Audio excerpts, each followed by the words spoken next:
جیسے آپ کو معلوم ہوگا آج کل قرآن کے معجزے کی بارے میں جب بات ہوتی ہے تو کہا جاتا ہے قرآن میں جدید سائنس سے متعلق معجزات ہیں. آپ نے سنا ہوگا کہ قرآن میں ایسی ایسی باتیں ہیں جو اس وقت کسی کو معلوم نہیں تھیں، اب سائنس کی ترقی کی وجہ سے ہمیں معلوم ہے. تو قرآن کا اصل معجزہ کیا بتایا جاتا ہے؟ Science, right? The scientific miracle of the قرآن.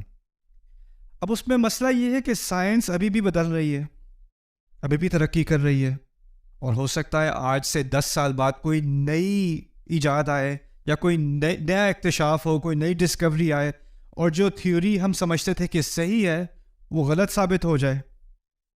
ایک زمانے میں نیوٹن حق تھا، پھر آئنسٹائن حق ہوا. تھیوری تو بدل گئی نا.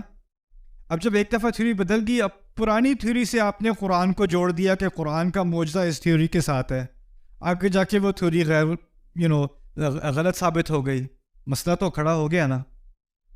یہ کیا ہوتا ہے کہ ہم قرآن کا معجزہ قرآن سے باہر ڈھونڈتے ہیں، ٹھیک ہے نا. تو قرآن کے 2 طرح کے معجزے ہیں. ایک قرآن جو باہر کی بات کر رہا ہے، اس سے کبھی معجزہ ثابت ہو سکتا ہے، میں اس کا انکار نہیں کرتا وہ ہو سکتا ہے.